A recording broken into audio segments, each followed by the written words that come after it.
உண்டியல் கொள்ளை வழக்கில் கைதான 2 பேர் கோர்ட்டில் ஆஜராகி சிறைக்கு திரும்பும் போது தப்பி இருக்கும் சம்பவம் கோபியில் பரபரப்பை ஏற்படுத்தி இருக்கிறது. கோபியில் உள்ள மாவட்ட சிறைக்கு கொண்டு செல்ல முயன்றபோது நீதிமன்ற வளாகத்திலிருந்து அந்த இருவரும் தப்பிச் சென்றிருக்கின்றனர். தப்பியோடிய சகோதரர்கள் சேது மற்றும் அஜித்தை பிடிக்க காவல்துறையினர் தீவிரம் காட்டி வருகின்றனர். 3 ஆண்டுகளாக மரம் வெட்டச் செல்வது போல் பைக்கில் சென்று ஈரோடு, திருப்பூர் உள்ளிட்ட பகுதிகளில் திருட்டு சம்பவங்களில் ஈடுபட்ட குற்றச்சாட்டிலும் உண்டியலை உடைத்து 10,000 ரூபாய் திருடிவிட்டு தப்பிச் செல்ல முயன்ற வழக்கிலும் கைது செய்யப்பட்டவர்கள் கோபிச்செட்டிப்பாளையம் நீதிமன்றத்தில் ஆஜர்படுத்திவிட்டு திரும்ப வழியில் தப்பிச் சென்றிருக்கின்றனர். இவர்களை போலீசார் தீவிரமாக தேடி வருவதாக தகவல் வெளியாகியிருக்கிறது. உண்டியல் கொள்ளை வழக்கில் கைதான 2 பேரும் கோர்ட்டில் ஆஜராகி திரும்பும் வழியில் தப்பி சென்றிருக்கின்றனர். இது குறித்த கூடுதல் விவரங்களுடன் இணைக்கிறார் செய்தியாளர் ரமேஷ். ரமேஷ், இந்த சம்பவம் தொடர்பான விரிவான தகவல்களை பதிவு செய்யும். கடந்த 3 ஆண்டுகளாக ஈரோடு, கோவை, திருப்பூர் உள்ளிட்ட மாவட்டங்களில் 40க்கும் மேற்பட்ட உண்டியல்களை உடைத்து பல லட்சம் ரூபாய் பணம் கொள்ளையடித்த வழக்கில் கைது செய்யப்பட்ட 2 திருடர்கள் இன்று கோவையில் உள்ள நீதிமன்றத்தில் ஆஜர்படுத்தப்பட்டு சிறைக்கு கொண்டு செல்ல முயன்ற போது நீதிமன்ற வளாகத்திலிருந்தே காவல்துறை பிடியிலிருந்து தப்பியோடியது பரபரப்பை ஏற்படுத்தியுள்ளது. கடந்த 2 மாதங்களுக்கு முன்னர் கோபி அருகே உள்ள சிங்கிரிப்பாளையத்தில் உள்ள கரியகாளியம்மன் மற்றும் மகா மாரியம்மன் கோயில் பூட்டு உடைக்கப்பட்டு உள்ளே இருந்த உண்டியல் உடைக்கப்பட்டு சுமார் 50,000 ரூபாய் கொள்ளையடிக்கப்பட்டது. இது தொடர்பாக கடத்தூர் போலீசார் வழக்கு பதிவு செய்து விசாரணை நடத்தி வந்த நிலையில் கடந்த 30ஆம் தேதி மீண்டும் அதே கோயிலில் பூட்டு உடைக்கப்பட்டு உண்டியல் உடைக்கப்பட்டு கொள்ளையடிக்கப்பட்டது. இது குறித்து நள்ளிரவில் உடைக்கப்பட்ட தகவல் கிடைத்ததும் அப்போதைய கடத்தூர் இன்ஸ்பெக்டர் துரைப்பாண்டிக்கு தகவல் கிடைத்ததும் அனைத்து காவல் நிலையங்களும் உஷார்படுத்தப்பட்டது. இதில் கொள்ளையர்கள் உண்டியலை உடைத்து கொள்ளையடித்த பணத்துடன் சென்று கொண்டிருந்த போது நம்பியூர் அருகே வரப்பாளையம் என்ற இடத்தில் வரப்பாளையம் காவல்துறையினரால் கெடாரி என்ற இடத்தில் 3 கொள்ளையர்கள் பிடிபட்டனர். அப்போதும் பிடிபட்ட போதும் பரணி என்ற ஒருவர் மட்டுமே போலீசார் பிடியில் சிக்கிய நிலையில் திருப்பூர் மாவட்டம் குன்னத்தூர் அருகே உள்ள மேற்கு பகுதியை சேர்ந்த அஜித் மற்றும் சேது இருவரும் அண்ணன் தம்பிகள், இருவரும் போலீசார் பிடியிலிருந்து தப்பி ஓடினர்.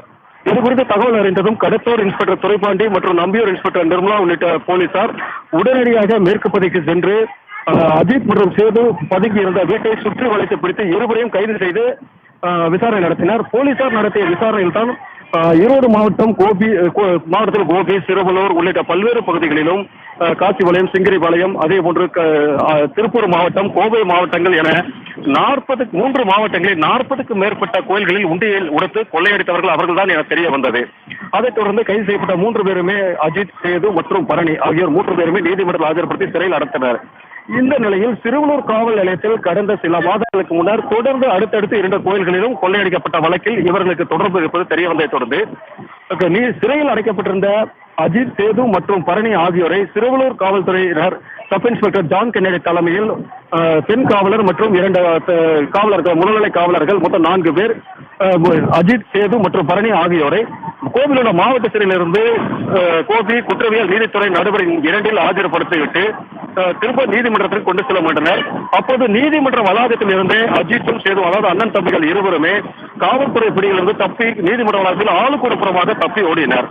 இருவரும் தப்பி ஓடியதை கண்டதும் திகைத்த போலீசார் அங்கு இருந்து கொண்ட பரணி என்ற குற்றவாளியை பிடித்து வைத்துக் கொண்டு மற்ற 3 பேரும் ஆளுக்கு ஒரு பக்கம் குற்றவாளிகளை பிடித்து தப்பிய முடிந்த போது நீதிமன்றத்தில் இருந்த பாதை வழியாக இருவரும் ஆளுக்கு ஒரு புறம் தப்பி ஓடினர்.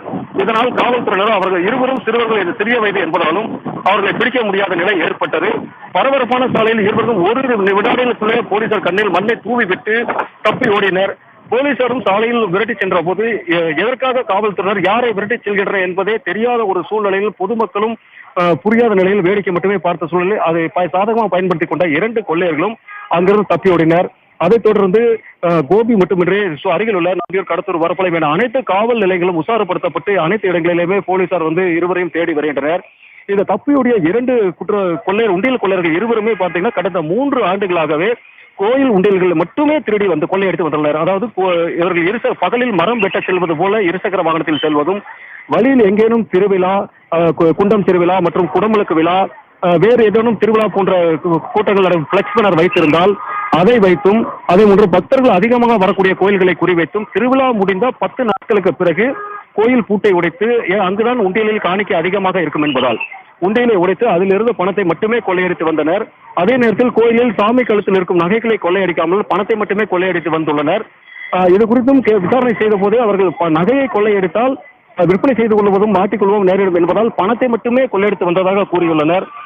தற்போது அந்த 2 கொள்ளையர்களுமே 3 ஆண்டுகளாக போலீசாருக்கு தண்ணி வந்த நிலையில் கடத்தூர் போலீசார் கடந்த வாரம் திரும்ப பிடித்து சிறையில் அடைத்தும் தற்போது ஒரு 1 வார காலத்திற்குள்ளேயே இந்த 2 கொள்ளையர்களும் தப்பியோடியது பரபரப்பை ஏற்படுத்தியது. குறிப்பாக நீதிமன்றத்தில் பாத்தீங்கன்னா, இந்த ஒருங்கிணைந்த நீதிமன்றத்தில் பாத்தீங்கன்னா JM 1, 2 மற்றும் சார்பு நீதிமன்றம், அதே போன்று 3வது கூடுதல் அமர்வு நீதிமன்றம் என பல்வேறு நீதிமன்றங்களில் இருக்கும். இந்த நீதிமன்றங்களில் பாத்தீங்கன்னா வழக்கமா குறைஞ்சபட்சம் ஒரு நாளைக்கு 20 முதல் 30 குற்றவாளிகளை காவல்துறையினர் நீதிமன்ற ஆஜர்படுவதற்காக அழைத்து வருவது வழக்கம். இப்படி ஏராளமான போலீசார் இருக்கக்கூடிய சூழ்நிலையிலேயே இந்த 2 குற்றவாளிகளும் நீதிமன்ற வளாகத்திலிருந்து தப்பியோடியது பரபரப்பை ஏற்படுத்தியுள்ளது. தகவல்களுக்கு நன்றி ரமேஷ். உடனுக்குடன் செய்திகளை தெரிந்து கொள்ள சன் நியூஸ் பெல் ஐகானை கிளிக் பண்ணுங்க.